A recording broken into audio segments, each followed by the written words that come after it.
Hello.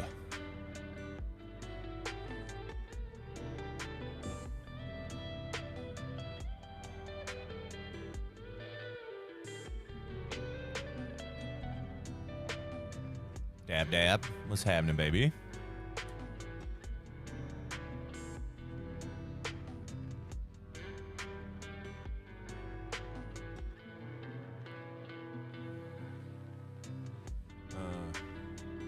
Yeah. What's going on, guys? Once you're coming in, hit the like button, get in the chat. You can start dropping your questions. What's going on, Mark? I'm doing okay. Like right now, like my back has been like I just started a new workout regimen. I went and got one of those like kettlebells. So I've been working out with that, and like my back has been fucked for the past 2 days. So I'm trying to like, you know, sit up proper and all that shit, but like with it hurting, I'm just wanting to be like slouched and shit. But I'm good. Been working on charts and backing tracks. And then so tomorrow, sometime this weekend, filming will start. Principal filming will start. And then just editing, baby. Yeah, I love it. It's a 52-pound kettlebell.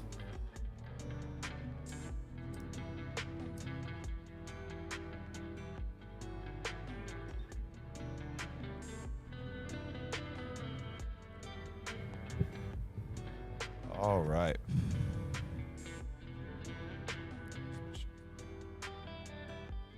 Clean my strings. Guys, as you're coming in, hit the like button and start dropping any kind of questions you have in the old chat. Or say what's up. And these questions can be about anything. Life, love, guitar.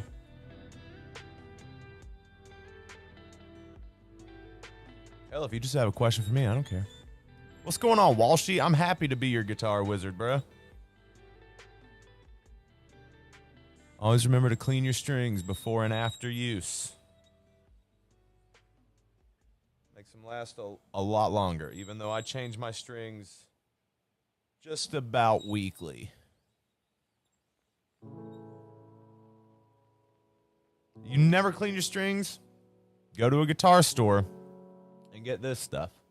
It's going to come in a gold little thing like this called Fast Fret, right? And it's going to come with a little cloth in there. It's going to come with this little thing. And you got to rub it all over your strings, and then you basically grab each string with the cloth and work it out. Am I going to cover awesome walk-ups, rhythms, and all the little chord subs you do for textures in the course? So that'll be a part of it. That'll be in the end of it, like the practical use. So the course is going to have three main sections, just three. So you've got four main sections, because you've got warm-ups, and then you've got chord inversions, which is the basis of everything, like soloing, all that little filigree stuff I do. That's all within the chord inversions. You have to know those chord inversions before any of that stuff makes sense. And then you got the whole half method, which is like the idea for soloing, right? And then the practical use is like the love of those things. So like your walk-ups and stuff, that's going to be covered in the warm-ups, and in like that you're going to contextualize it with the chord inversions. And then the whole half method is going to kind of weave it all together, because the whole half method weaves your chord inversions together, right? Because soloing is just tracing chords. And then the practical use section is going to be kind of talking about situations you may find yourself in, right? Situations while jamming or playing a song that you may find yourself in, and what to do with them, like how to practically use all of the info I've just dumped into your brain, right?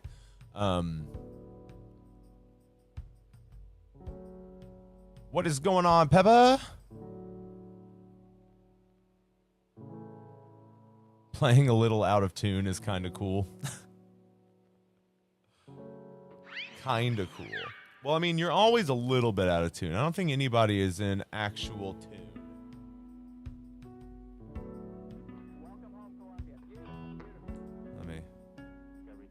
I take that as a hint that I might be out of tune.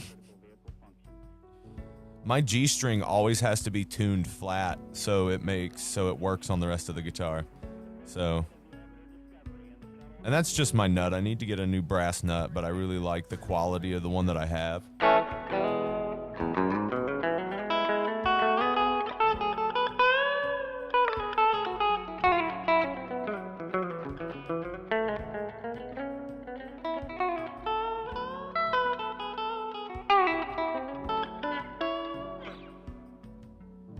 Okay. What's going on, everybody? I hope that you guys are having a great, was it Thursday? Thursday so far. What's happening? If you haven't yet, hit the like button. And if you've got any questions for me pertaining to anything, you can ask me about the course. You can ask me about anything. I don't care. I'm an open book, baby. Oh, Dennis, you're okay, buddy. You can always, if you get a moment, you can always drop your question in and then come back later and watch the answer, right? Because I answer all the questions. Finally using to learn the humbuckers in the new Explorer. Just need to keep them way, way down. Have always used single coil. So dramatic change. Oh, yeah. So you've got to basically, you have to change your whole EQ setup. Dennis is a Bob Weir guy. Fair enough. Well, I mean, you still got to learn chord inversions and shit, bro. You got to learn every single one of them then.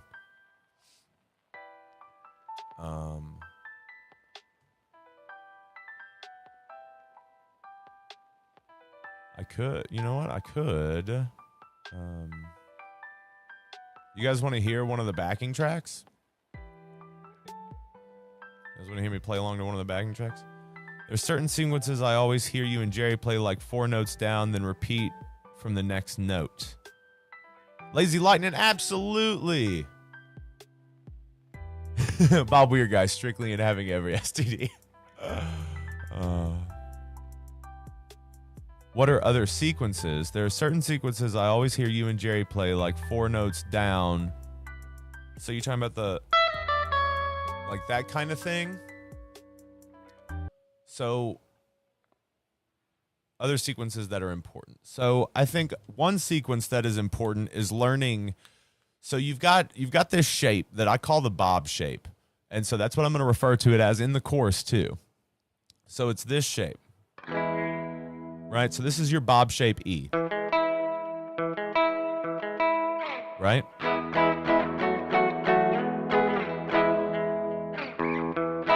Sounds terrible. What's happening here?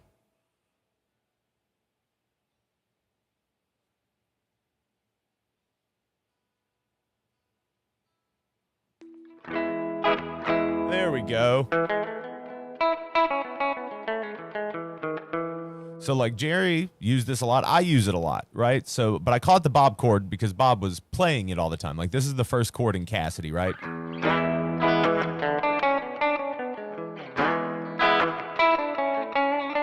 So it's that same kind of idea, but this allows you to play in Mixolydian really easily. So what you've got going on, if you want to do the E of it, right? So you've got your middle finger on the 7th fret of the A string. You've got your pointer finger on the 6th fret of the D string. You've got your pinky finger on the 9th fret of the G string, right? So, that's okay. Bob sounds terrible when he plays it sometimes too. That happens.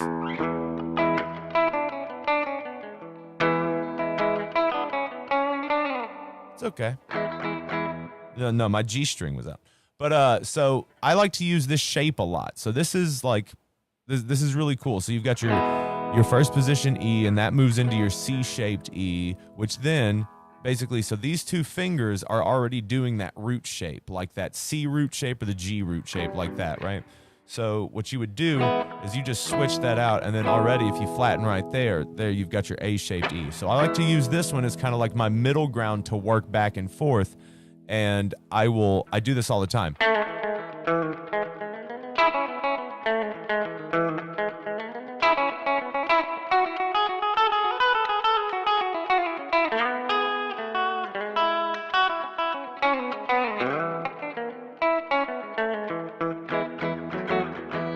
So that one's super important to learn. I think it frees up a lot of stuff for you. It allows you to get in there and do some really cool stuff. It's also like what taught me that shape is not Scarlet, yes, the end of Scarlet Begonias, but it's in B. So you take that E one and you literally just move it down to where you're starting on the E string, right? So it's that.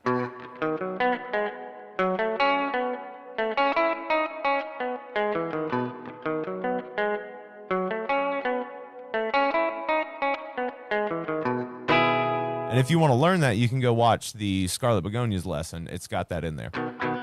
But this actually shows you that pattern, right? This shows you the actual Mixolydian pattern that you should follow. That's why it's a great cheat code. So it's...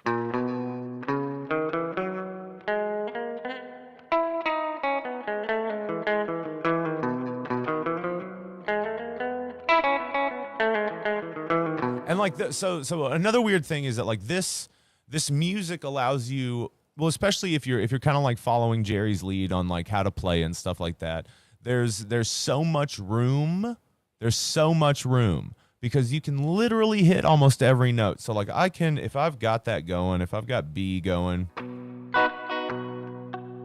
No, that's, sorry, I'm just waking up. I'm in pain.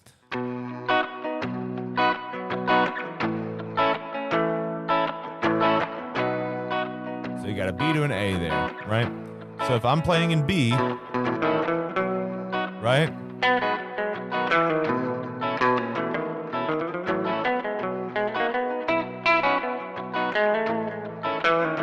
So I can hit all those notes, like 4, right? You have to like make that passing tone work. So, my bad. So when you're doing the chromatic runs, so like there's always going to be one out note, right? There's always going to be one that's out. If you're doing 3 or 4 chromatic notes, there's going to be one that's like out, and that's going to be like a passing tone, right? It's going to make you move on, but it's a really good way to like add like a touch of tension and release to what you're doing.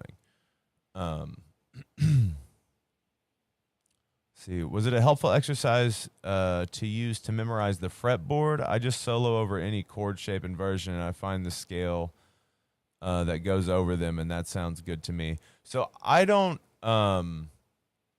What is a helpful exercise? Just solo over any chord shape and version.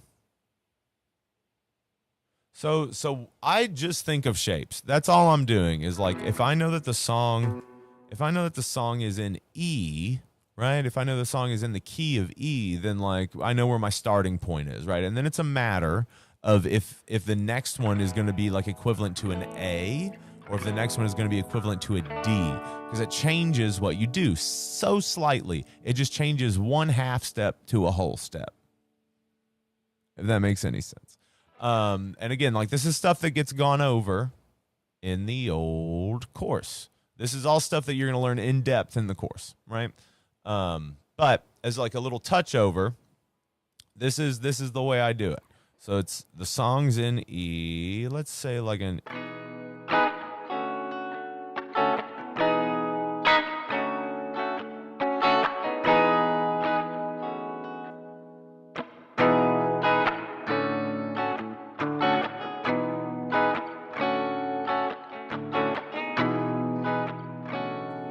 So you've got an E major 7 to a D major 7. Cool. So there. So you know you've got your E's, right? So.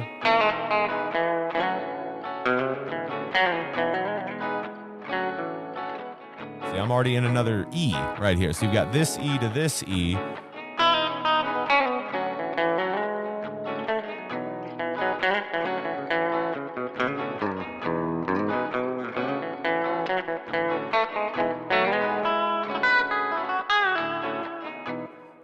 And like the easiest progression that I can show you that gets you to actually understand that everything is connected is this thing called EAB, right? So it's E major, A major, B major, right?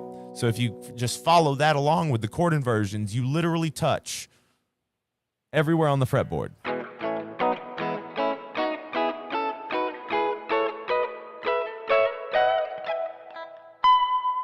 It works you all the way up to the top. So,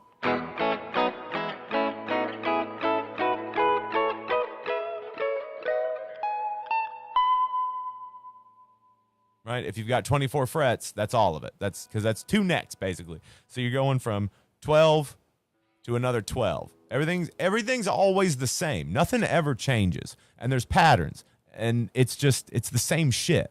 So it's like once you've moved up to G major, if you're doing this G major right here, that's just an E-shaped G major. That's it. So it's the same principle moving up. So you would go G, C, D, right? And then G, C, D, and then G, C, D. And you work your way up and back and forwards. And that's like the easiest way for me. But you always need anchor points. Again, all of this stuff gets gone over in great detail with charts and with backing tracks in this. So that's a thing. And so what I'm going to do real quick is I'm going to show you guys, and if you haven't, hey, please hit the like button. And if at any point you like something so much that you want to throw a tip, whatever, you can. Not necessary, but it does pay bills, and I love you. So lit a light bulb up. Good. Good. It's all the same. Everything's the same. So this is one of the backing tracks that you'll be getting. I call it Bounce. Now it's not mastered yet, but it's okay. And this one, so what you'll get with the backing tracks, you'll get some dead tunes, but there's also going to be just like there's going to be quite a few different genres, right?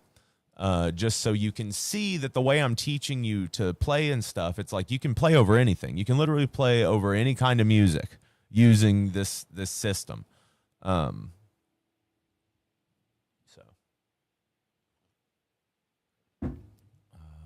it's this one, I think. Open with the QuickTime Player. Okay. This is my name in high school. Let's see. When does the course release if you pre-ordered? So the course is going to come out probably the last week of this month, the third or fourth week of this month. And then so you guys get it as soon as it's done. Like as soon as like I literally the last time I put it all in Dropbox, then it's sent out. It could be like 3 o'clock in the morning, 4 o'clock in the morning. It doesn't matter. But as soon as it's done, all the early birds are going to get it. And then a week-long countdown starts until everybody can get it, right? So you guys get it a week early. So as soon as it's finished, doesn't matter what time it is, that gets sent out to everybody who ordered the early bird, and then a timer starts basically of a full week, and then whoever has ordered it after August 1st gets it that week later. I know I've had to push it back a week or two from my original estimate, but honestly, it was more work than I thought it was going to be because I got to give you guys so much shit with it. I didn't realize that making my own charts meant that I had to, first off, invest in a software that allows you to sell the stuff you make, and then how much I would have to make. There's a lot of charts. 10-inch speaker for this type of music.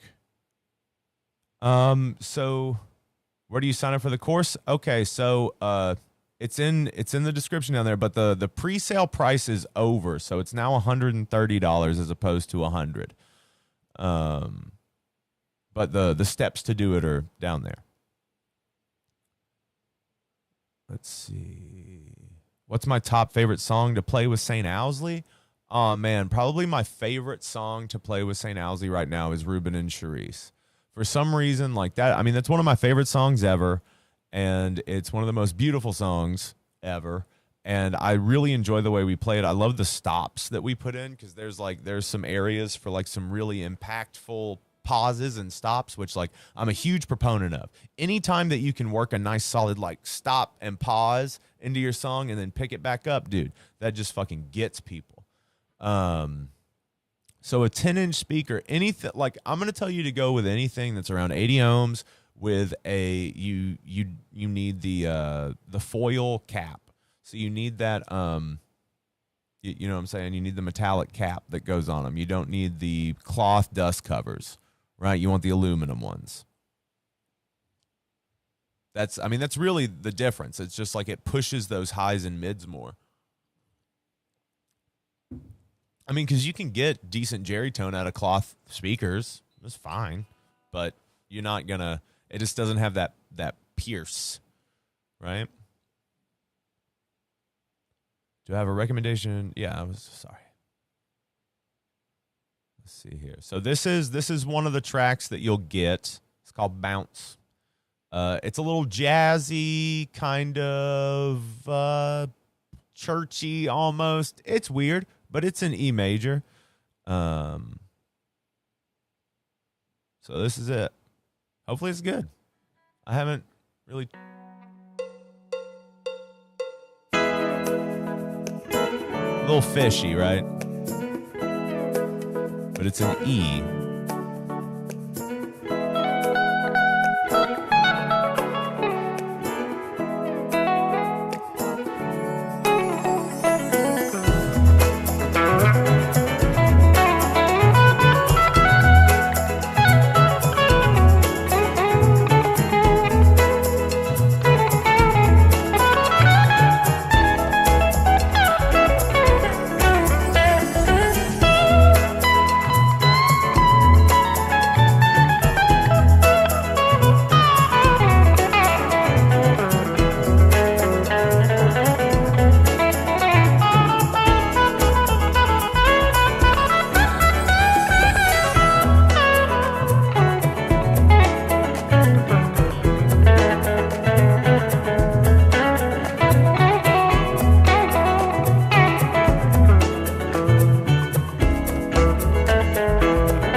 That's one of the backing tracks that you'll get. And so it'll be like the ones you see on YouTube where it's got the chords and it'll have like the progression up there for you. But it's basically an E. So it's like an E to D kind of progression. And then the chorus or whatever is like a C sharp minor to D. So it's basically just E major, but it's a little bit different because of that D thrown in there, right? It gives you more stuff to play around with. And I just thought that was a fun one. Oh yeah, so this is Birdie. I made her last year. It took me 2.5 months or so of working on her every day. Hand built with some help of my buddy Greg Hembry of Hembry Guitars and my buddy Aaron of Sheptronics. He taught me how to solder. They let me use their shop, and every time I fucked up on it. So Greg was basically like my Sherpa because he builds guitars, right? So he let me use his shop, he let me use his tools, and he let me fuck up. So it wasn't like he was precious with me and didn't let me fuck up. He was like, you're gonna fuck up, but when you do fuck up, I'll help you fix it, right? So there were some fuck ups, but he always showed me how to fix them. And for that, I am forever grateful.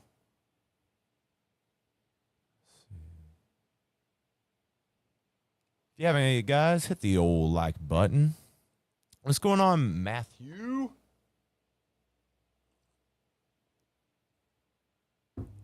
Yeah, so she's basically Jerry's Rosebud. Like all the internals are Rosebud, even as far as like having the MIDI on it, you know?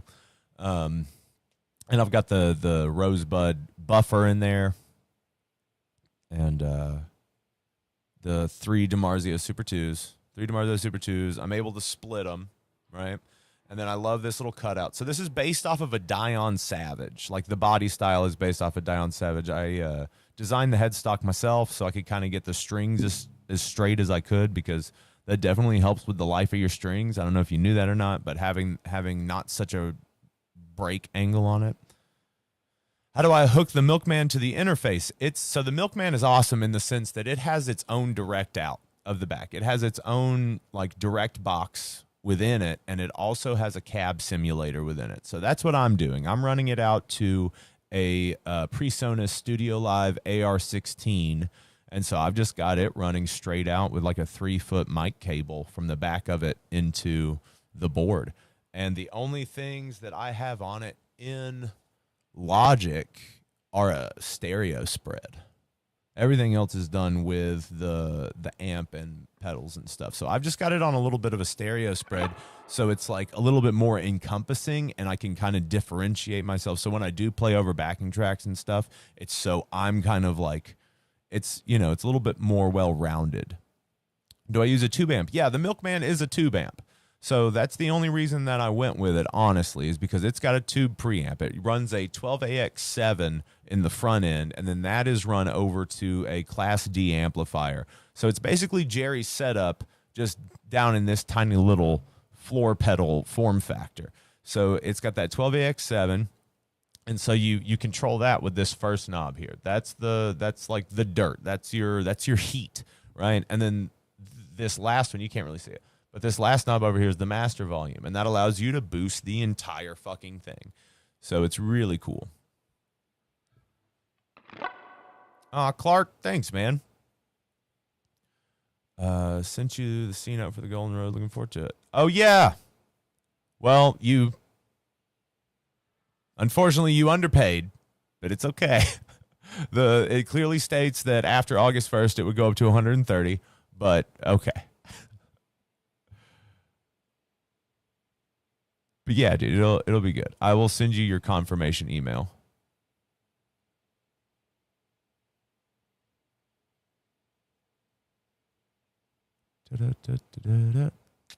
And the lens that I'm shooting the chorus with is coming in. I love this lens. This lens is like, but really the camera is like 10 feet away from me. So the lens that I've got on the way is going to be able to be closer, and it's just going to be like a little bit wider and have it's got a shallow depth of field, kind of like this one where the background will get nice and blurry. But it's, so the one I'm on right now is a 25 millimeter lens, and the one that's coming in is a 17. So I'm excited about that. Dude, it's okay. I mean, it's okay. I do need to go through and like this week's been hectic, bro. But I'll go through and change all the prices on stuff and put up new posts. That's on me. But I mean, look at what I'm doing here. We're changing stuff real fast. I'll be able to shoot. Be able to. Already.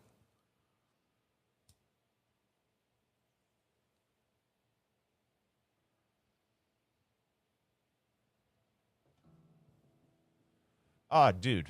No problem, Andrew. That's what it's for, baby. You know, that's where I learned Terrapin was on the street. That's how I did it. So proud of you. Way to go. I love y'all.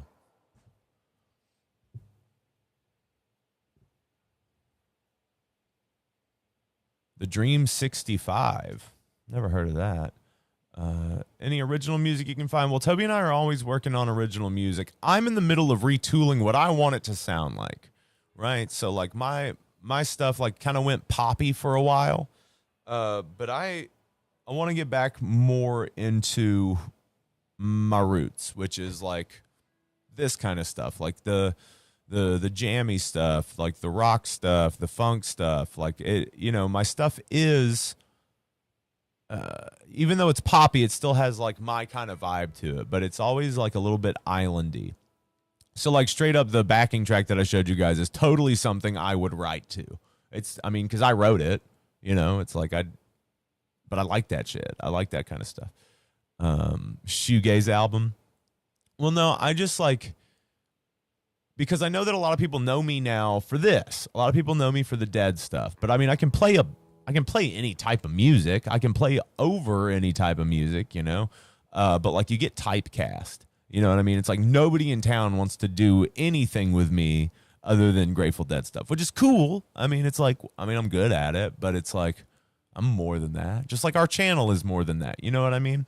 So there's that aspect of it too. Cause like, I just love to play music. And the only reason that I love the Dead so much is because that music hits so hard. That music hits me really hard. And a lot of it's the words. You know, the music does its own thing too, but like it's really Robert Hunter and John Barlow's words that fuck me up, you know? So like for me, and that was always the thing with like Headspace or Shop Tea. Those are my like old projects. Anything with that, like all the lyrics were of that vein, that folky vein, right? That's how I love to write lyrics like that. It's like stories kind of, and you know, a lot of metaphor. I'm really bad at doing stuff straightforward, like the way that like pop and hip hop is now, where everything is just like there's nothing is veiled really. Like you call things other things, but nothing is like it used to be. But what is it? Learning started is hard for me. Got to work on that. I use my ear and follow along with folk, but I don't know, every time I sit down to learn a song, becomes unfun, adds pressure, so I just avoid it. Well, yeah, because I mean, like when it comes down to it, I've signed my life over to this. I've signed my life over to you guys. I've signed my life over to the Dead. Well, a portion of it, right? Because I've still got to do my own things. It's like Toby and I are still going to keep doing the podcast. We're going to do all this other stuff. It's like I plan on shooting like short films. Like we've got an idea for a musical. Like there's plenty of stuff I want to do, but like when it comes down to it, it's like this. I understand that this is going to pay the bills, and this is what I'm known for right now, and I'm totally cool with that. Like it's fine. I've been playing this music forever, and that's honestly why I feel like I get to have an opinion on it for some reason. I don't. I mean, I do, but I don't. You know what I mean? Nobody deserves to hear it. But when it comes down to it, it's like, you know, I built this guitar to play this music. Like I put my life and effort into this, and I love this guitar and I love everything about it. I've just got to do work now because now people give a shit about me. Before I started doing this, nobody gave a shit about me, right? Like I'd been in bands and like giving it a shot, doing the acting thing, doing the music thing, and none of it ever really worked until quarantine and then Play Dead lessons. So it's like, you know, you go with it. I agree, Mike.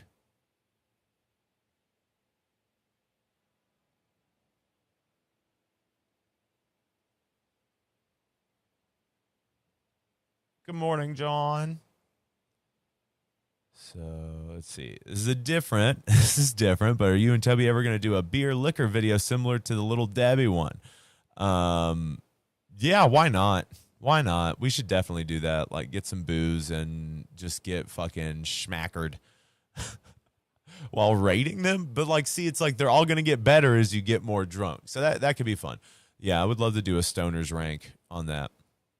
Really enjoyed the Ruben and Sharice you played with the acoustic and your guitar. And aw, man, thank you, Bosco. That was nice. So like, I told them that I was gonna do a little acoustic stuff before we got going, and I went inside to start it because we were supposed to start at 8, and it's like 8:15. So I walk inside and nobody's in there. Nobody follows me in, but there's like 70 people in the chat. So I was like, fuck it, and I'll just play to them. And so that's what I did. A little awkward in the room, but it was nice playing for you guys.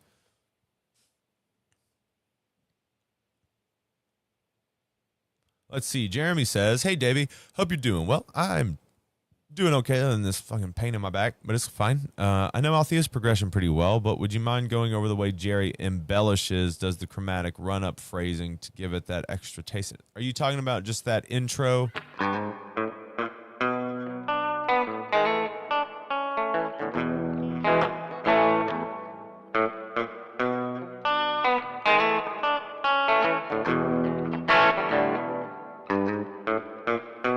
Yeah, dude. So what that is, again, like I've got a lesson on it on the channel here, but with that step up, that walk up, is you're doing your pinky. No, you're doing your pinky from the 3rd to the 4th fret on the E string, and then you're gonna go open 1, 2 on the A string, and you just kind of pluck it harder to get that throaty sound out of it, depending on how much you want. And then you're just kind of like doing a backwards kind of like plucking of each string. So I'm doing a down on the A and the D, and then I'm doing an up on the B back down.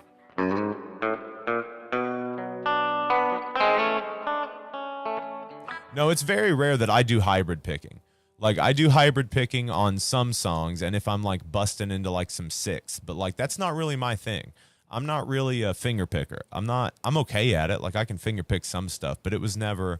Like, I don't have the banjo background, right? I can pluck a little bit on a banjo, but I was never a professional banjo player or teacher, right? So I'm coming from, like, the old-school folk realm on guitar, right? That's what I came from. I didn't come from folk on banjo. So when you're doing that,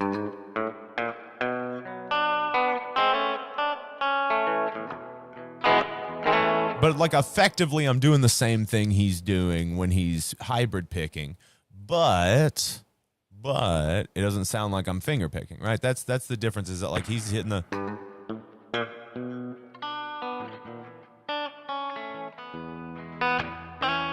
It's that kind of idea, right? But I'm just doing it more so it sounds a little bit more intense, but that's also kind of my vibe.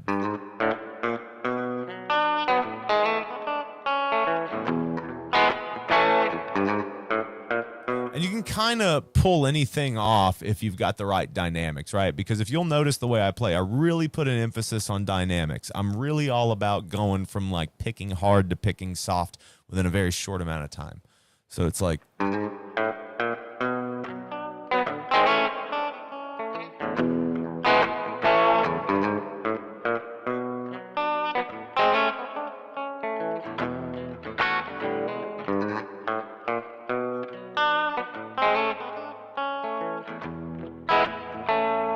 And it's like all about like well-placed vibrato, well-placed bravado.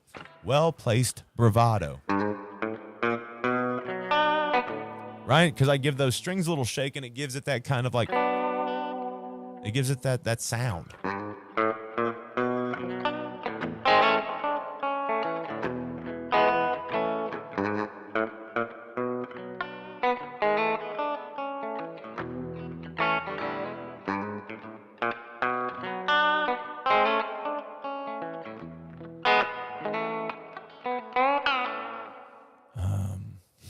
Please, that's what I tell my girl. Let's see. Okay, so Todd, yeah, I did give a little update on the course. So, when we played if you want to scroll back a little bit, I played one of the backing tracks from it. So there's a preview of that for you. The course now is going to be coming out third, fourth week of this month. It's just whenever I can get it done. And as soon as it's done, as soon as it is done, the last bit of editing is done and everything is uploaded to the Dropbox, doesn't matter what time it is, it's being sent out to the early birds. So everybody who purchased the early bird gets it as soon as it's fucking done. And then a week countdown starts. So as soon as that's done, I'll make an announcement that the early birds have gotten theirs. And then, ticker time starts counting down a week. And then everybody gets theirs that ordered it after the first. So that's just how that is.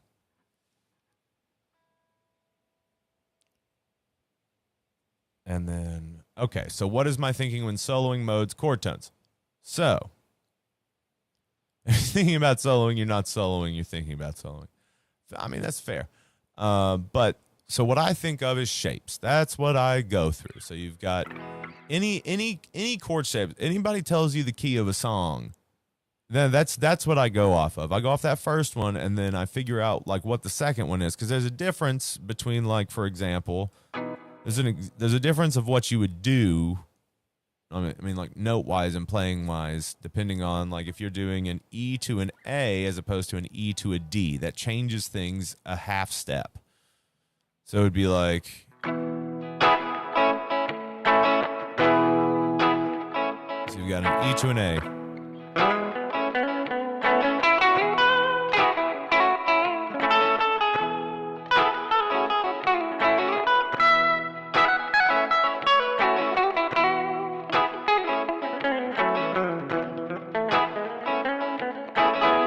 So that's an E to an A, and that's pretty straightforward. E major, right? E major mixolydian or E major whole half, whatever. But I just think of shapes. I'm just thinking of starting on an E.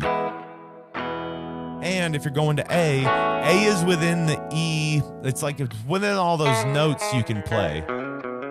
It falls within the whole half method. So it's like the same notes are within there. So it's really easy to stay within it. But if you're doing an E to a D,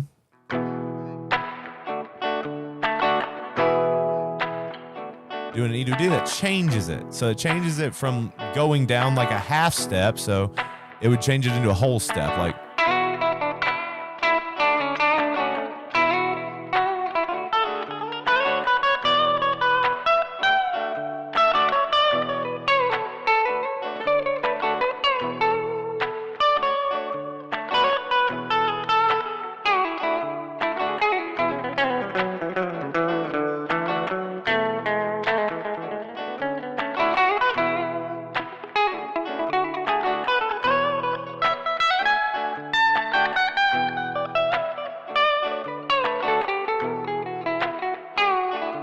and with this one, you can also play an E minor.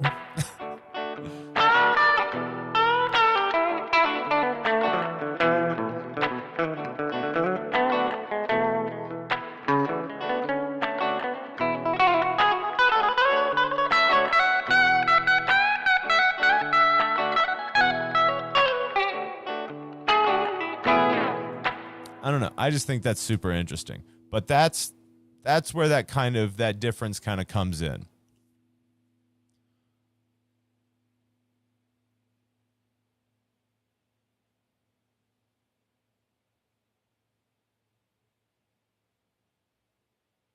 Yeah, I need to learn the Robert Hunter lyrics for Ruben.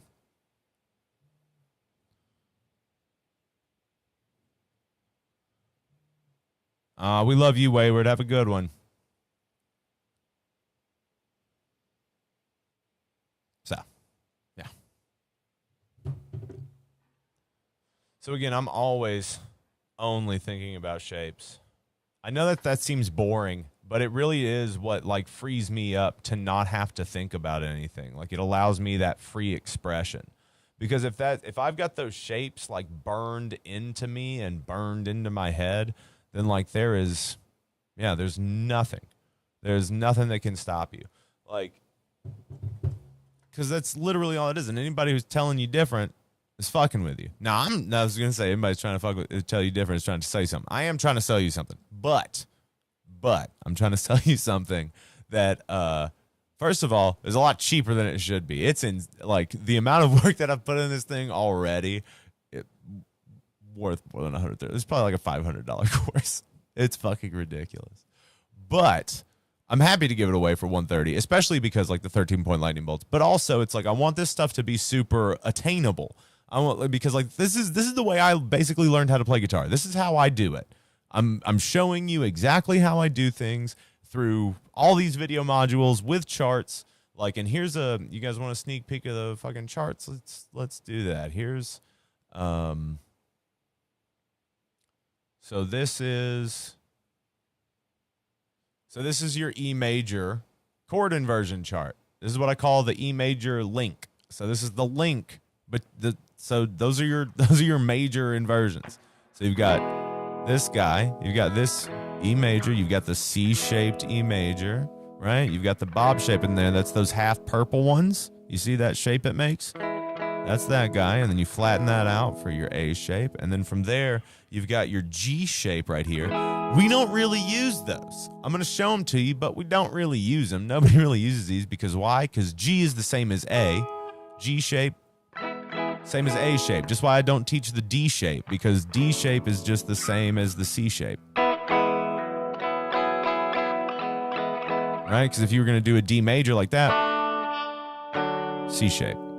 So that's why I just teach the C shape, because it's a better chord, honestly. So you've got up, up, up, up, and then it starts all back over. And this is the same for every single chord. This is the exact same. It's exact same. It's just like, so your E major, your F would just be boop, moved up one. So there you go. You get a nice little preview of the course there.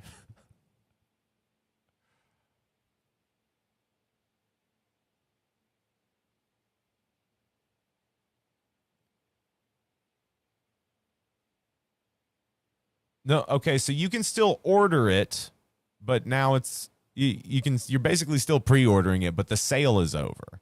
Like it's $130 now. And you get it when everybody else gets it. But yeah, so that's what the charts are going to look like, but that's not, I mean, that's one version of the chart. So you're going to have those, and you're also going to have individual charts for the chords.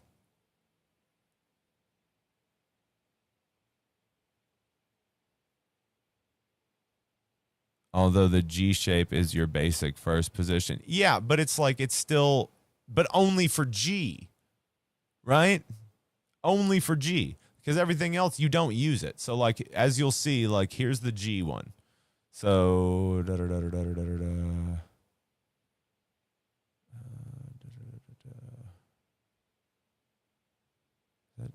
G. Yeah. So look, it's the first one you see on there, right? But I mean, yeah. So like, but of course everybody knows that one, but it's still going to give you context, right? Because once you move it up here to the 12th fret, take it off. Nobody's doing this. Not really. You can, but again, like you'll be able to see it. Like you'll get the concept. It's the same shit. You just move shapes. That's why shapes are so important. But it also just works with my brain, right? Using shapes works with my brain. And I think it'll work with a lot of other people's brains too.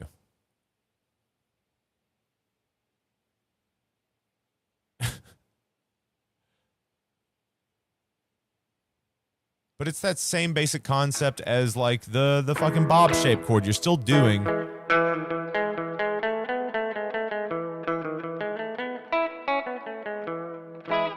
All right, Andrew, love you.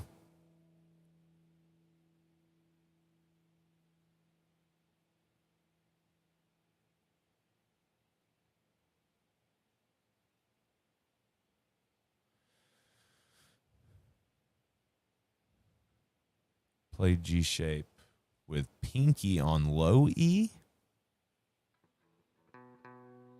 on the 8th fret. Okay.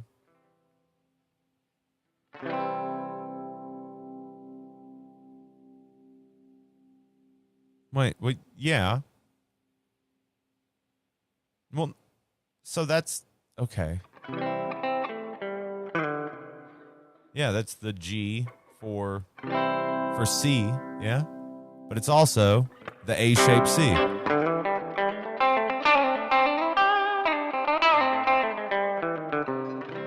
You can still hit it. Yeah, for sure. It's still there.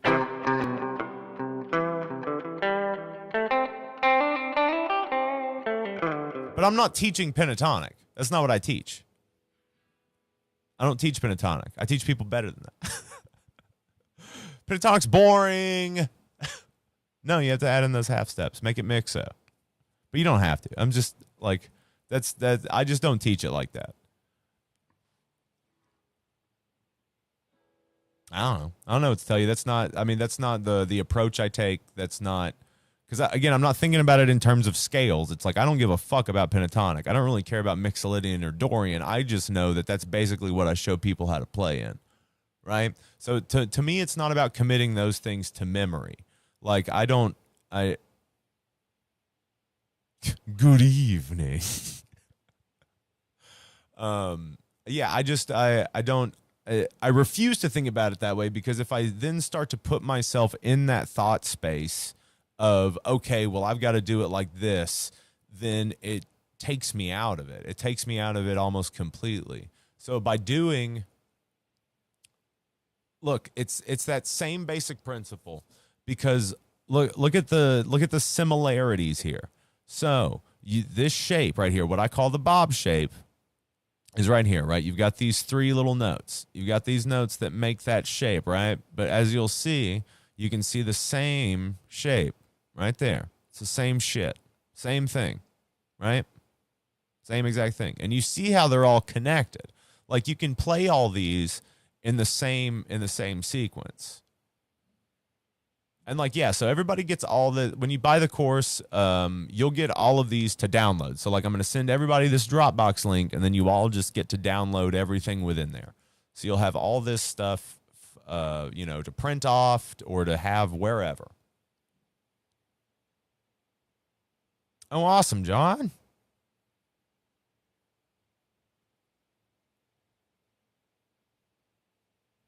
No problem, man. I want to make it as easy as possible. That's why it's just like, it's chord inversions, whole half, practical use. Here we go, baby. This is like the easiest way to get you playing like you, right? So you can actually feel it out. Of course, it's going to take practice. You're not going to be able to get through this course in a day. You're not going to be able to get through this course in a week. Like, you're going to have to stop after these modules and practice. You're going to have to really commit this stuff to memory. Now, if you've been on the road for, if you've been doing this for a while, and basically, the first chunk of this is like refresher for you, you'll probably get through a little bit faster. Or if it just clicks with you, you'll get it faster. But you're going to need to stop and practice.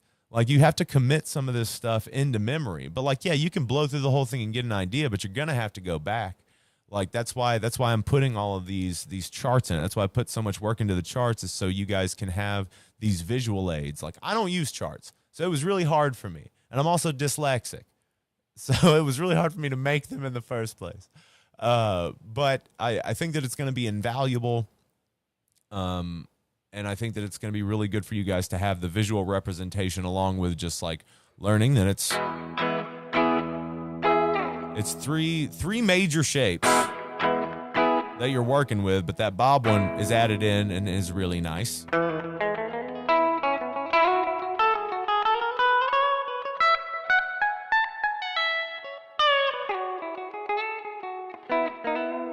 I want an Oompa Loompa now. That's fair, but it's gonna take time. It's like, because first off, it's like, how many of you guys play as much as I do? That's not a dig or anything, but it's like, you guys need to understand like the amount of time that it actually takes to do this. Like, because I've been playing in front of people for the last 15, 16 years, and I've only gotten decent within the past 6, but I've also been playing for hours a day within the past 2 years for you guys. Like, who else does 5 hours every Friday night and then is also playing throughout the week? It's like, I play shows, I do all this stuff. So it takes time to commit this stuff to memory. But once you do it and you start committing these patterns to memory, because that's all it is. It never changes. That's the one thing is, like, I try to stress to my students that take personal one-on-ones with me. It's like, none of this, you're not going to wake up and F sharp minor's in a different spot. It's always going to be where it is. And so, like, once you learn these patterns, it's going to take a minute, but once you learn them, that's it. That's it. It's done. Once you learn these shapes, that's it. And then from there, this is an amazing basis, because after you learn the chord inversions and the whole half method and the practical use of those things, then from there, you're going to be better equipped to go out and learn more complex ideas, right? Then you'll be able to actually go and actually see the pattern within other scale shapes, right? Because right now, I'm sure it's very overwhelming to a lot of you. It's overwhelming to me. So, like, I hope that, like, the thing that I'm putting out is, first of all, approachable enough. I think it is, because you guys seem to be really receptive to the idea of it. I mean, a lot of people asked for it. So this is that.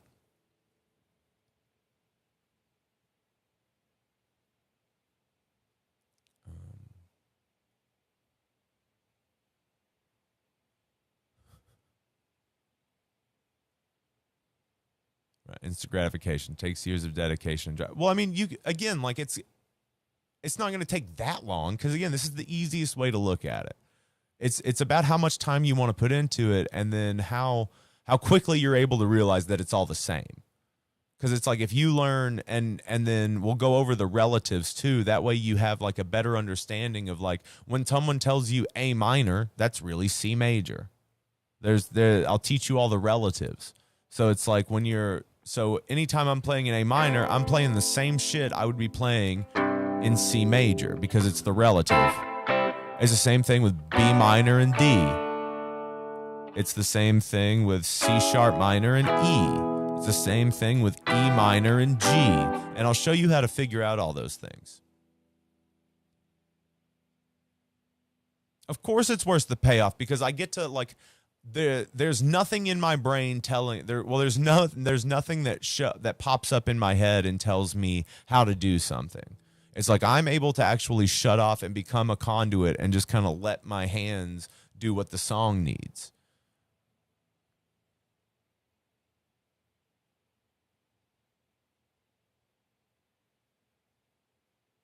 Oh, let's Fiend Record says, Davey man, I need some assistance soloing, and I find myself just writing the same scale over and over again. How do I progress from this rut? The course, but also chord inversions and the whole half method. It allows you to basically just play in Mixolydian or Dorian, if you want to give it a name, and then it allows you to basically express yourself freely as you want to, based on your own judgments, right? Because it's all about choice. And maybe a lot of people get overwhelmed with the choices you have, but then you have to let taste take over, right? You have to let the idea of serve the song, right? So if the song calls for you to chill out and kind of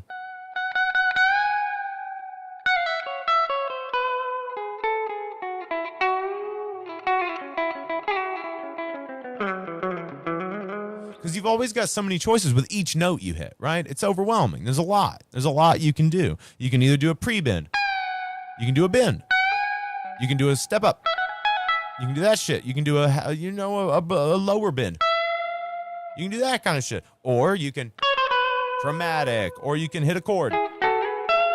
There's so many things you can do, and it is overwhelming, but that's where taste comes in, right? That's where actually listening and, like, being patient with yourself. Because, again, it takes time to develop your own voice, right? Because I don't want to sound just like Jerry. I want to sound like me doing the dead, right? And I do, because it's taken time. It's taken time to, like, because I intentionally deviate in certain ways. I intentionally change up the sound in certain ways. It's personal taste, salt to taste.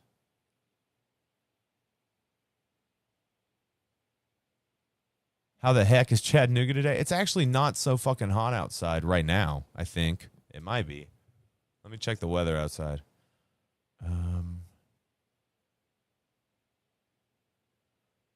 Let's see. Weather outside right now. It is 84 degrees, which is not terrible, but it'll be up to... it doesn't break 90 today. Oh, fuck yeah. It gets up to 89 at 4. Fuck yeah.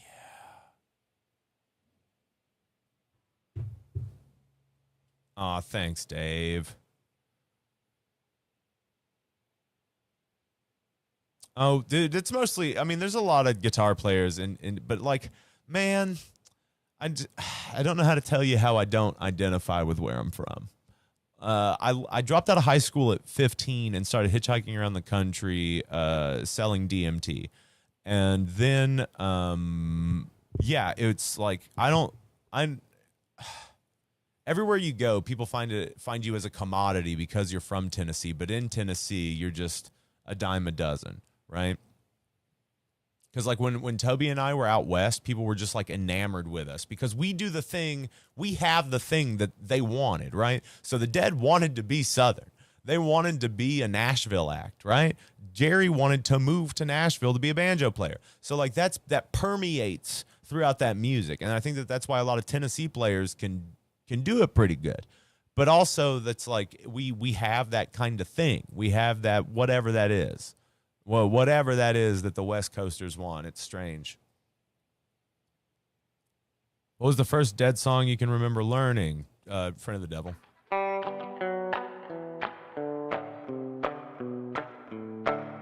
I remember being like 14 or 15 and then just picking it out so slow.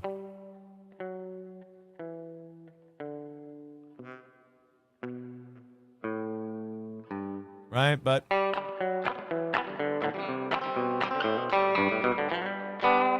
my favorite one is like the kind of slower reggae one, though.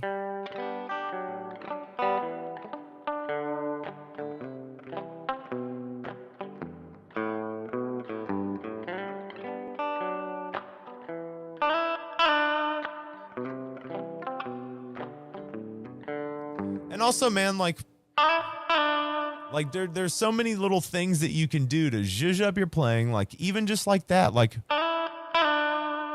instead of going, you can do a pull, like you guys ever pull notes? Again, I'm just waking up. I did not warm up today before I got on camera.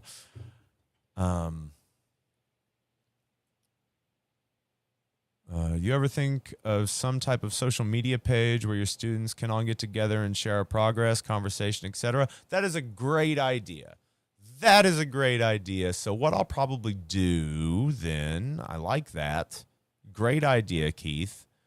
Probably I'll start a Discord for it. Probably start a Discord. You'll get the link to the Discord and the code to get in or whatever in your email then. Great idea, Keith. Yep, gonna happen. Do I come from a musical family? So, kind of. I had to work really hard to, first of all, I was a terrible singer. Still kind of a terrible singer. I like the way I sing the Dead, but, you know, that's to taste. I was a terrible singer when I started out. I was a terrible guitar player when I started out. I was a harmonica player when I first started, and I played a little saxophone. Like, I played a little saxophone in school. But other than that, it was a little bit of guitar. I can play a little bit of bass and stuff, but like my sister, I've got a half sister. I've got a sister as old as my mom. So my dad was really getting it young. So my dad had his first daughter when he was 16. So my sister is as old as my mom. My sister can play piano pretty well by ear. So she picked that up. My brother could drum. My brother had a drum set and he could drum a little bit. He was a drummer boy in like, because he and my grandfather used to do war reenactments, like Civil War reenactments and colonial reenactments and stuff. And so he was a drummer boy. So he drummed. He had a drum set. And let's see, my dad, he sang and played saxophone, but like it was never anything that anyone was like pursuing. It was never anything that anyone was like pushed toward or groomed with or anything like that. It was never, and I would like, when I was a little kid, I would put on like fake concerts in my bedroom. I had like one of those toy guitars where you would just press the buttons and it would make stuff. So I would like be in there by myself and like singing and stuff, pretending I was in front of a bunch of people. There was also, I mean, like my mom got me I took 2 guitar lessons when I was younger. I took 2. They were terrible. I went into a room with a guy. He recorded himself and then sent me home with a cassette tape. Didn't let me touch my guitar while I was in the room. Sent me home with a cassette tape and was like, practice these things. And I was like, this sucks. I will never do this. Everything I've learned, I've taught myself, basically, from watching people. I'm a very visual learner. So it's like if I can see somebody do something, I can pretty much imitate it or replicate it to a degree. I'd still do my thing, but like that's one thing I can do. That really came in handy with like acting and stuff. All of St. Stephen because of the lesson. Hell yeah, George. Just want to say I always enjoy your videos, man. Thank you, John.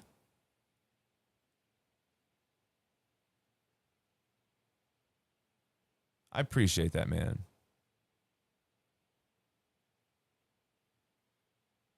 What's my preferred method for private lessons? I do them over Zoom. So like a private lesson on Zoom, an hour is $80, an hour and a half is $100, and you get the recording of it afterwards, so you can reference it as many times as you'd like, and also we can work on whatever. You want to learn a specific song, you want to learn a specific idea. It's whatever you want to do. You want to work on, your pedal settings, your amp settings, soloing ideas, specific solo things. Like you want me to teach you whatever. It's whatever you want. I don't care. You feel like you'll never be as good as someone like me that played when you were young. You started when you were 20. Okay, I started basically when I was 15, dude. That's not that far off. It's all about that ability. It's all about your ability to like comprehend it, right? So as soon as patterns make more sense in your head, because again, it's all patterns and shapes, and it's all the same. It's literally all the same. It's all the same patterns and shapes all the way up and down the neck. So it's like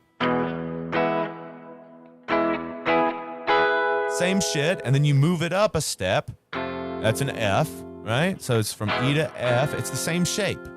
You're just using your finger as a bar. Your finger becomes the nut.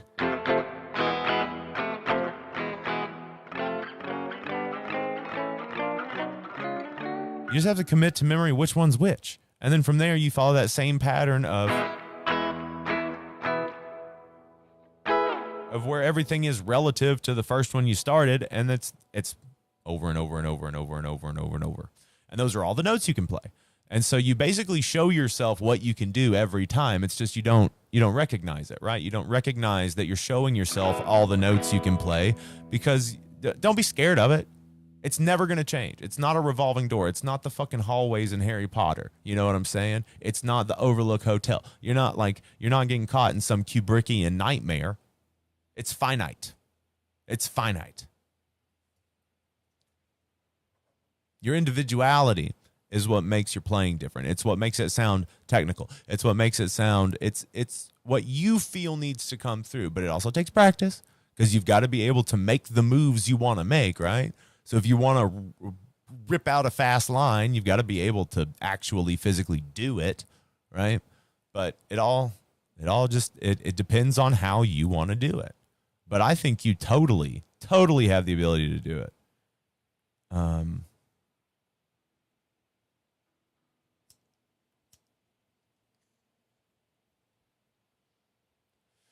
Dude, Tobaz, that's why I do it, bro. That's fucking beautiful.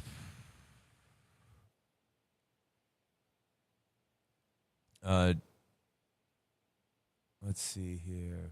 Can I run through my pedals outside the Milkman? Okay, so on my pedal board, I have my harmony singer, the one that gives me my voices. Ooh, yeah.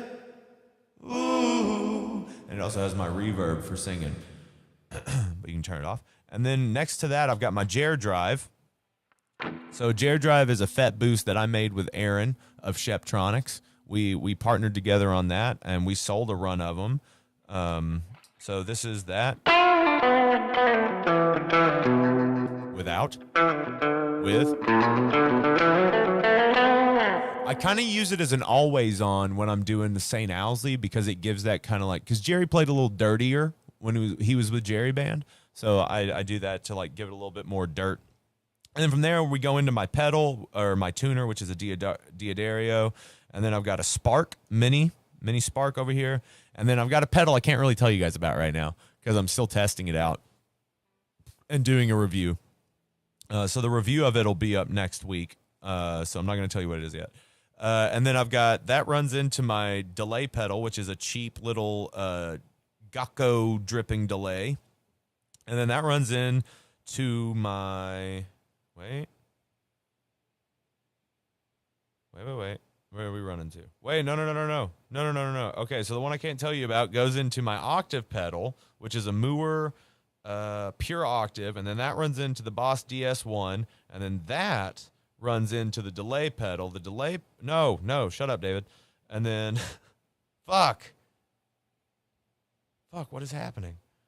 Okay, so one I can't tell you about goes into DS1. DS1 goes into octave pedal. Okay, octave pedal goes into EQ. EQ runs into Mutron. Mutron runs into delay. Delay runs into Ditto. It all runs into the hubbub, which then runs out to my amp. Jesus Christ.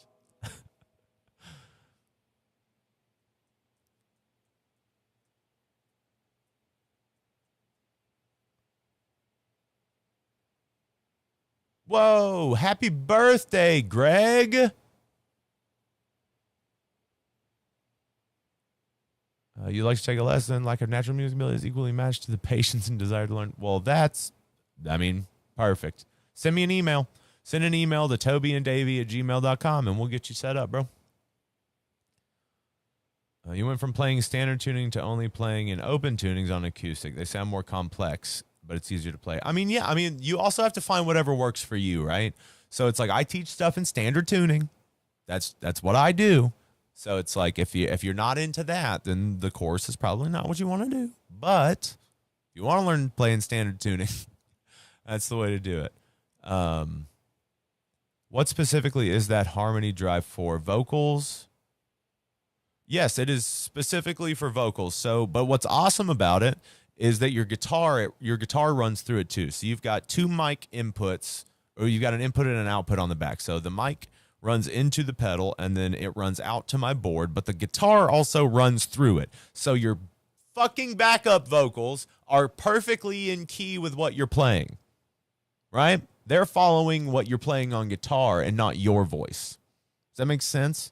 Like, they'll get your intensity, so if you go louder, they're going to go louder, but they're always going to be in tune.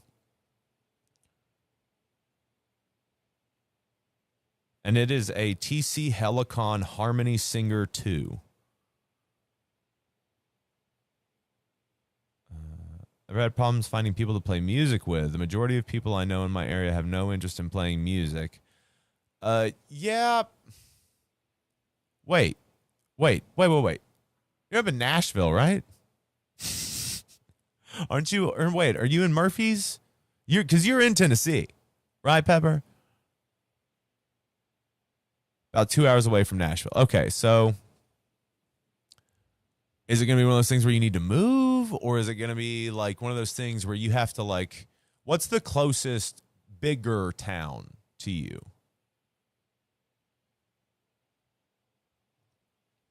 So I would say, like, start going, because I'm not sure exact. I mean, Craigslist is sketchy, though. I would say you'd probably get more feedback from, like, Instagram or Facebook, putting something out on Facebook, other than, because Craigslist musicians, man, I don't know.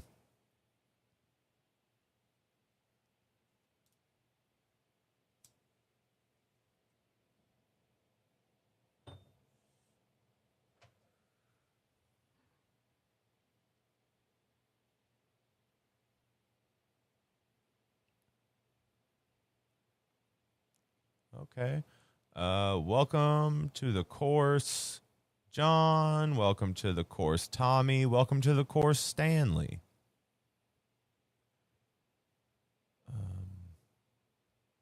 You've been okay. You've had luck with it.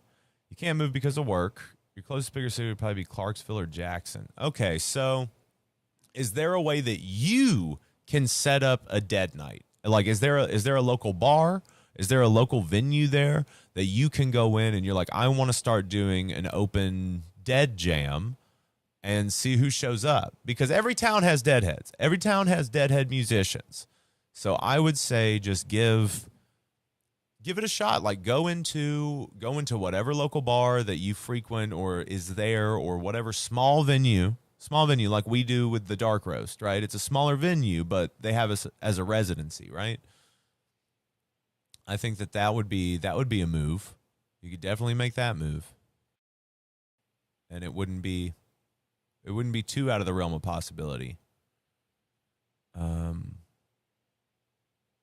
See, John, I'm working on retooling the music that I record right now. I do have I have a couple things up, but I'm embarrassed by them. I mean, it's not bad, but it's like very kind of like poppy R&B kind of stuff. And I'm moving more into what I used to write. And still kind of like trying to update it. Like I'm still going to go a little bit poppy and very islandy because that's my kind of vibe. But like there's some songs that, because Toby, the guy I run the channel with, we've been writing music together since I was 15. We've been writing music together for 15 years, and we've got a lot of originals. We had a ton of originals. I even got pretty far on American Idol with an original that Toby and I had written.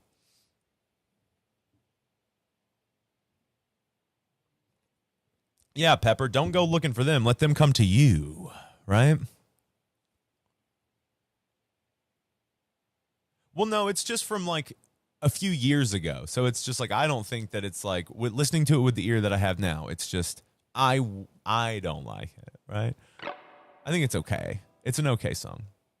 But it's like it needs another pass. It could be re-recorded.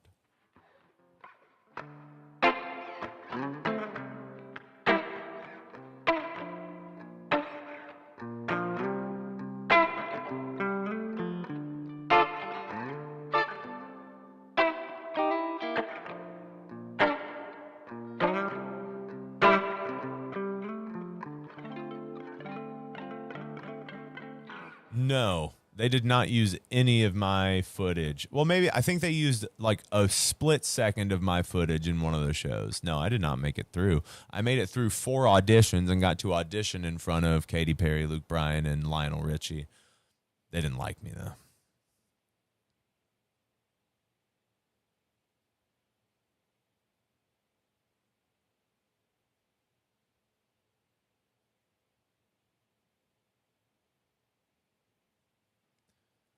Yeah, that was like one of the weirdest things I've ever experienced.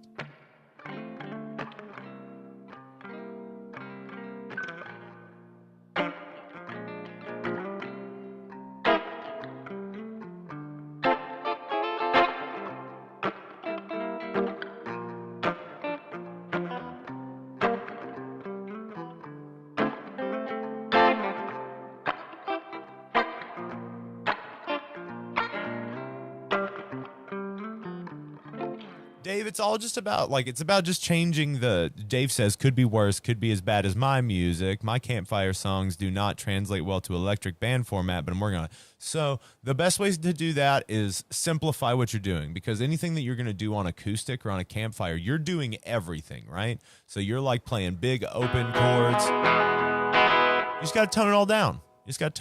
Maybe palm mute it now. And just kind of be more sparing with what you're doing. There's definitely a way to transpose it over without compromising what it was, right? Do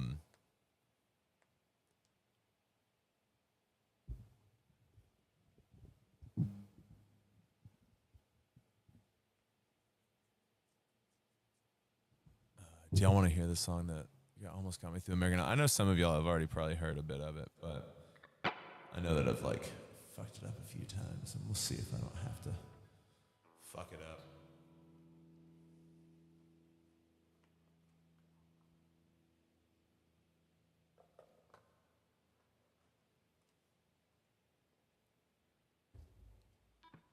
The song's called "The Get Right."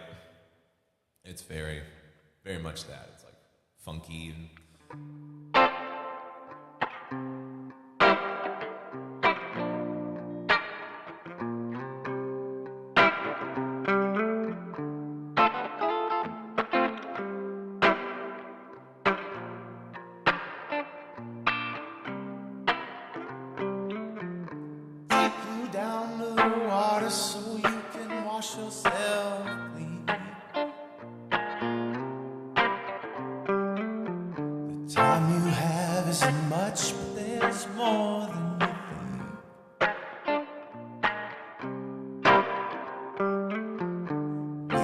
is as wicked does, so keep to yourself. And nothing ever comes from all this messing around. Gotta get with the get right.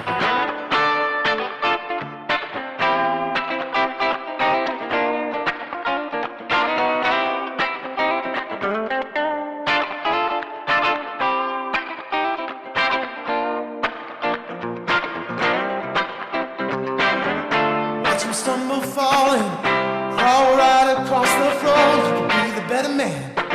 You could be the better man. Get down, you get up, baby. You can let it loose, or you can keep it tight, or you can give it the get right.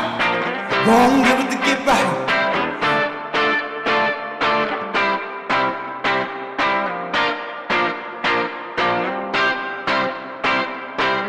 You gotta go for the good, babe. It's all that you got. A change is gonna come whether you like it or not. 'Cause wicked is as wicked does, so keep to yourself. And nothing ever comes from all this messing around. You gotta get right.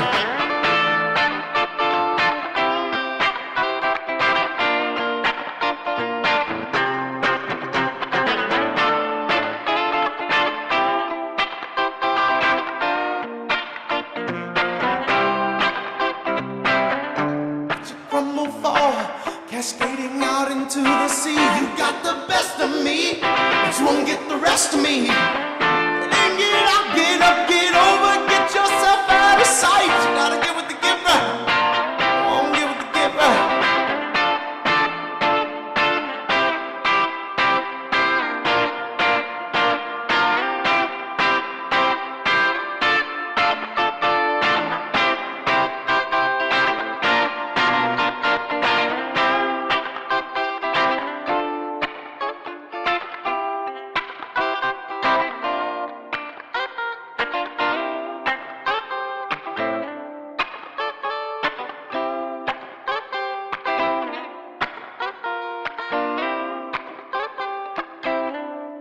Down to the water so you can wash yourself clean.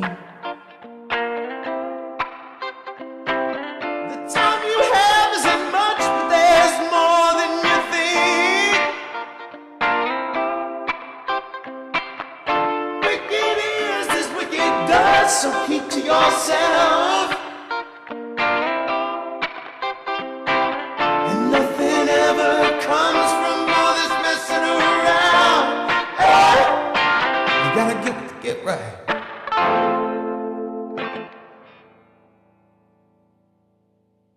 Yeah. I want to record it.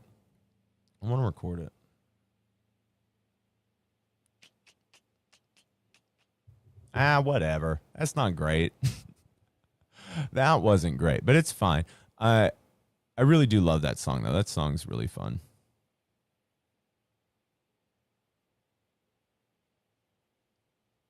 I really love the get down and you get up, baby. You can let it loose, you can keep it tight. I like that one. That one's fun. There's also watch them stumble, fall, and crawl right across the floor, or you could be the better man. That's fun.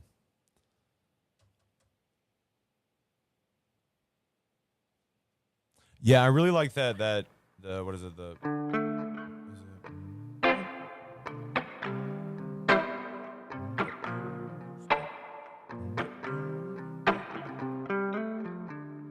Yeah, it's fun. But yeah, so like that, yeah, you know, like it's that kind of vibe of stuff. It's like my stuff that I write kind of, it's definitely like Deady, Talking Headsy, Paul Simon-y thrown in. There was another one that we wrote. Like you can go and watch. So like we have stuff from Shabti up on YouTube. Like you can type in I think we've got Mongoose in the Parlor up there. But there again, it's old stuff, and it's not the best recordings. But it's we used to have this song called "Old Scratch." Oh fuck, how did "Old Scratch" go? Is it? No. Shit. Was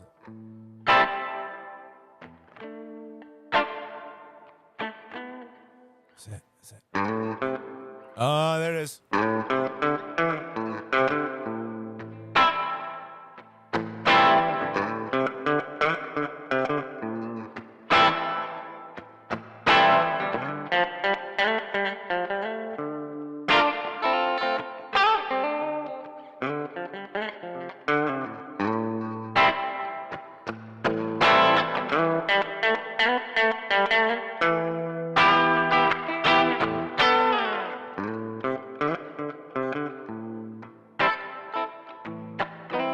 Now, child, don't make no mistake.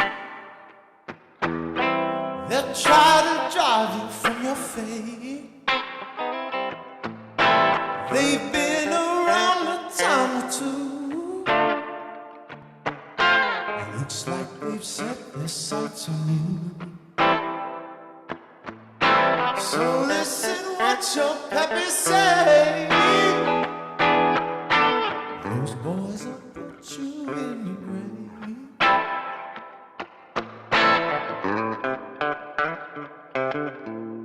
That would probably sound pretty good with the Mutron.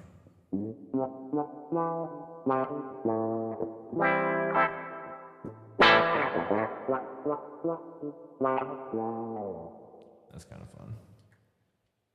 But yeah, that one's called Old Scratch. That one's cool. What were some other ones?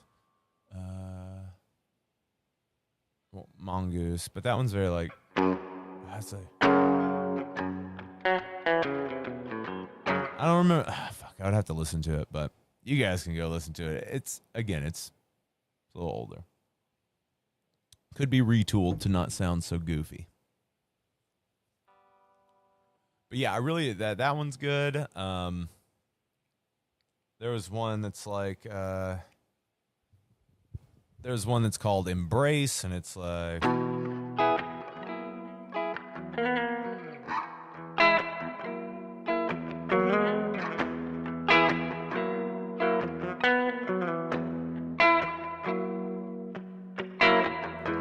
Embrace the change. Relax, refrain. Contemplate. Evaluate the state of your mind.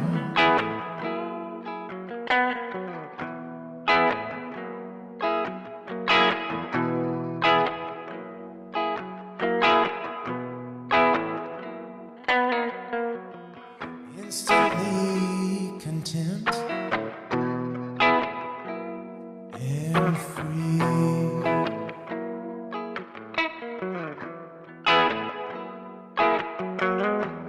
All is abundant. All you see. All you see.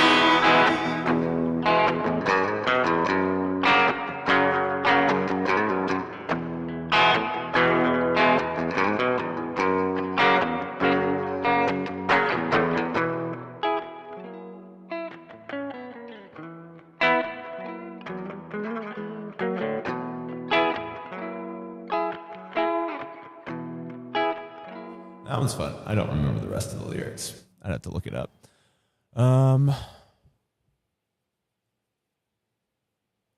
Post a song list. Post a song list. Stuff you know on the channel, dead and not dead. What? Shit. There's one that's like very reminiscent of They Love Each Other. It's like a story song that we did about a steamboat captain. It's pretty good and funky. It's like, fuck. All right, hold on.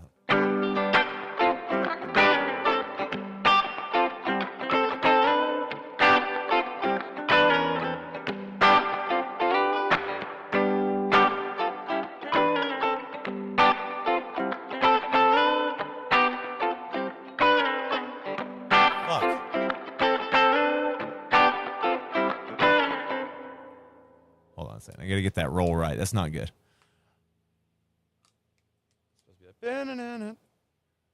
We used to have a saxophone player come and do that with us, and that shit was dope. He's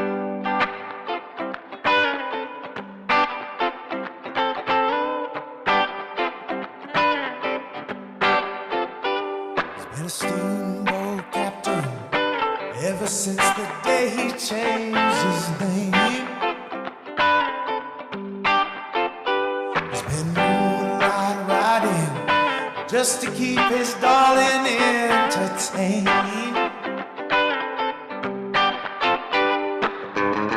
Did it work out the way you always dreamed it would? Well, I don't know.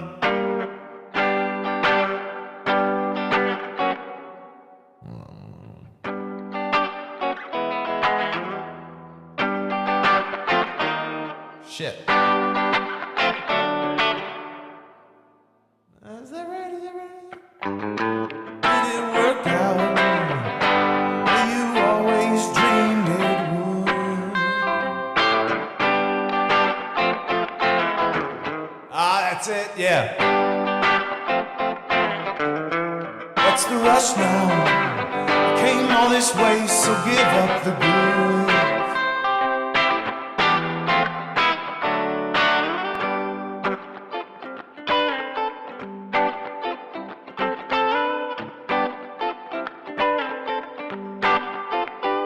She's a wild growing grapevine who always finds a way to reach the sun. She's been a high-class dancer, but no one knows exactly where she's from.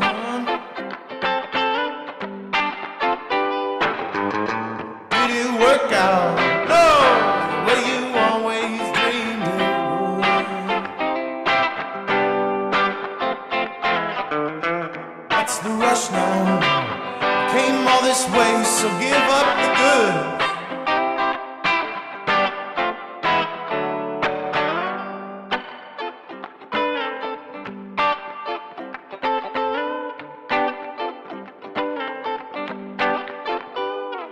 And that one's fun. I always like the line, she's a wild growing grapevine. It's good. It's weird to say your own shit's good, but that's a good line. She's a wild growing grapevine who always finds her way to reach the sun. That's a Toby and Davey line right there. That's what that is.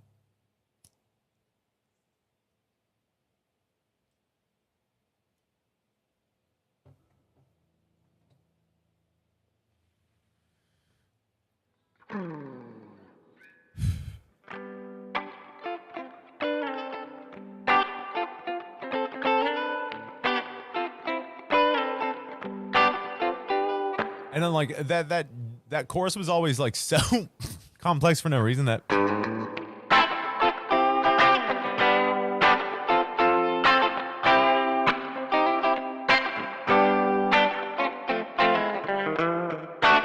shit.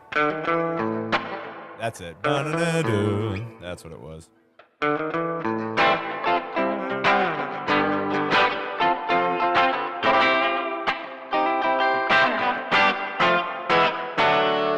Always end it by repeating that. So like when you go to end stuff, repeating it is always great. So you do the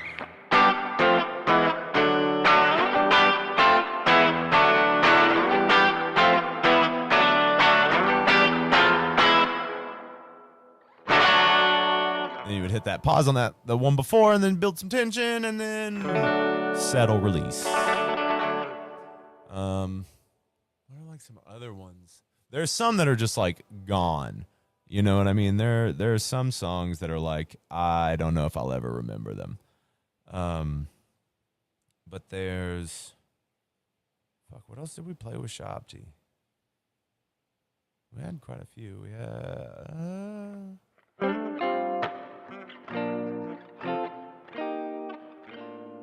was it so?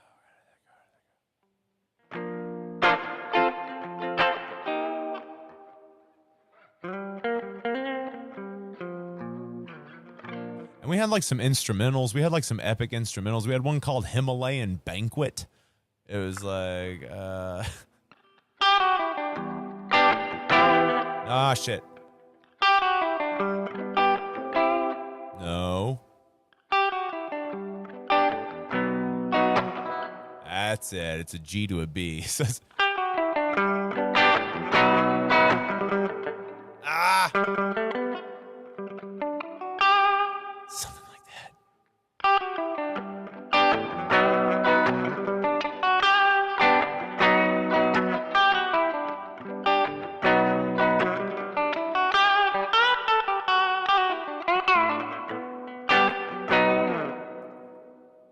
I don't know. Don't quote me on that. That one's weird. I wish I should have them. I have it somewhere written down.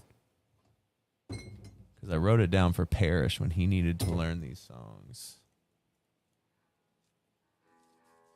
You got them in here? You got them in here? Are these just set lists? These are set lists. Ooh, Sure Thing? Oh, shit.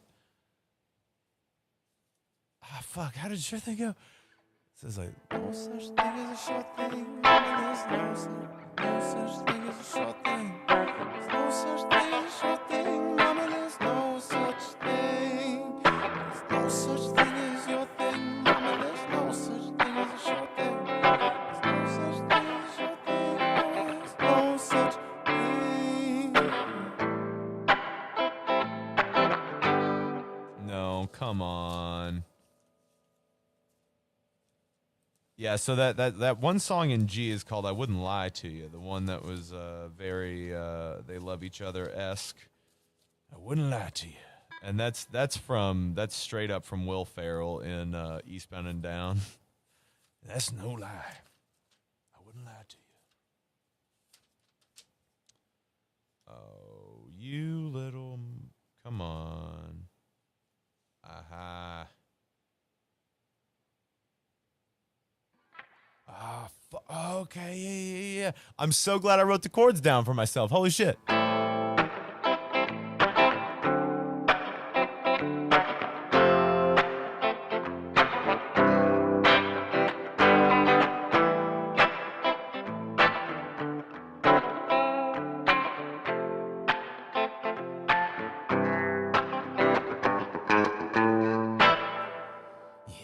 Fun. This is cool, guys. Now I have, what?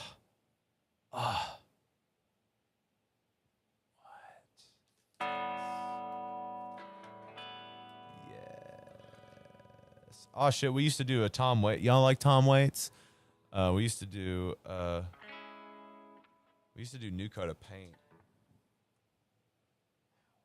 My back. Let's put on new coat of paint. No, is it?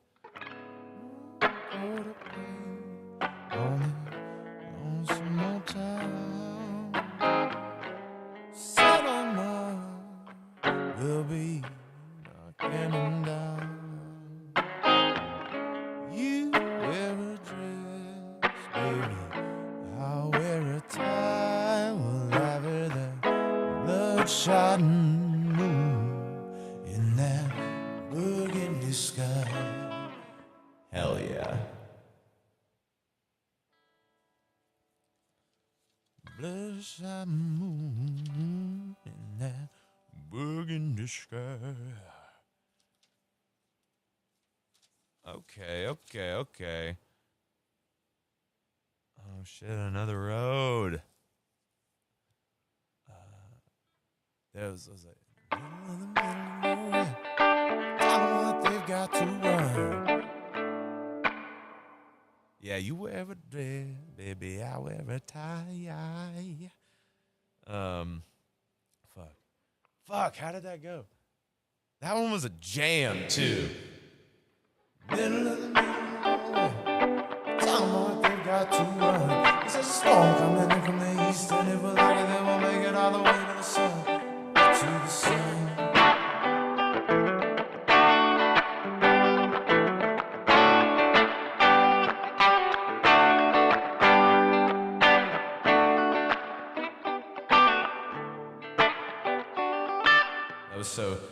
we just made that as like an easy second part to this song, but like the first part of it was like this weird kind of this instrumental section that was like.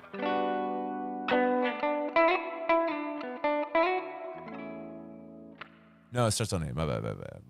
Hold on.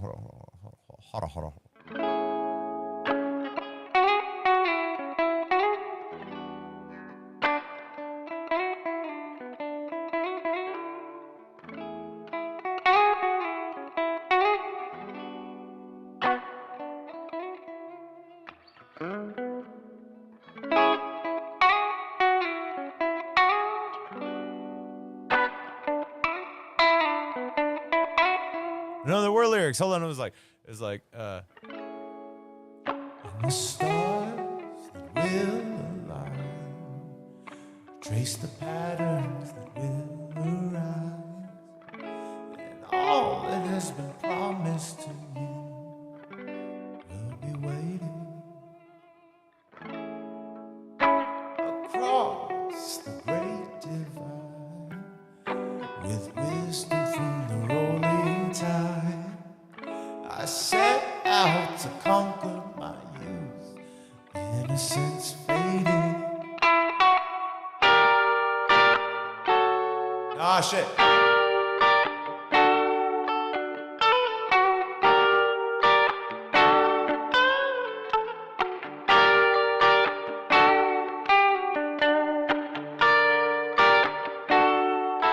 And I walk the line between faith and fear. The answers are less than here.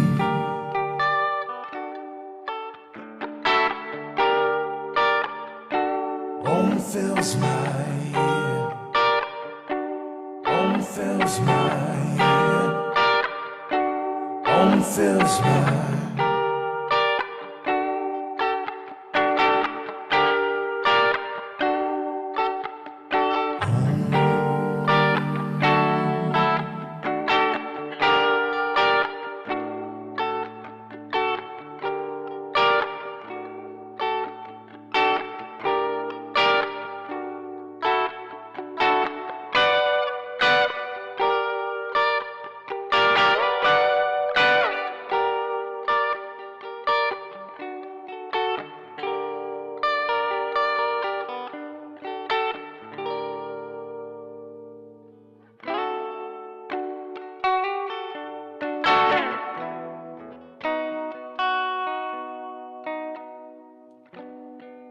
That's what it'd be like.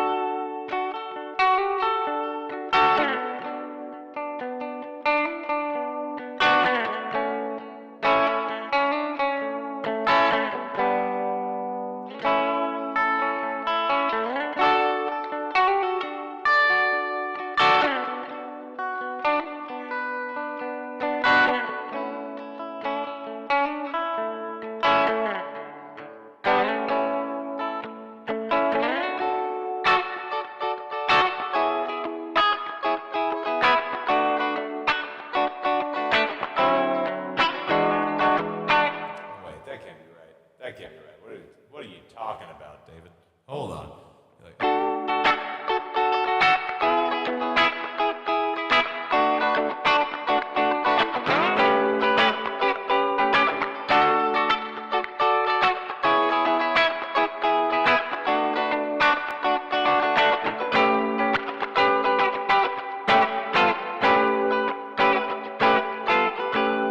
Am I doing? What is this? I have this written down. This is what I have written down as the chord progression. I don't remember if this is right. I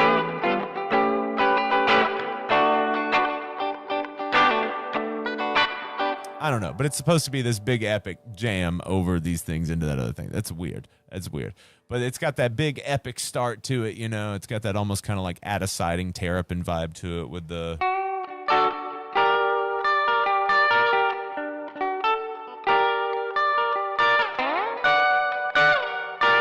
that kind of idea. It's interesting. And then it's supposed to bust into a D. Like, what the fuck was I thinking? I'm going to have to try to find an old recording of this song because Another Road was good. Wait, we have it. Never mind. I have it because we have an EP with it on it. It's called Gamble. You can find that on the Bandcamp. It's like shopdmusic.bandcamp.com. That's where all that old stuff is. Yep. Well, I love you guys. If you haven't yet, hit the like button. If at any point you want to throw anything in the tip bucket for information you've learned from today, I love you. Do that. I'm gonna go on about my day. I gotta work on these backing tracks for the old course. So I love you all. Thank you so much for your support and your questions. I hope the answers were okay. If you need me, get at me. I love you, and I will talk to you later. Okay, babes? Goodbye.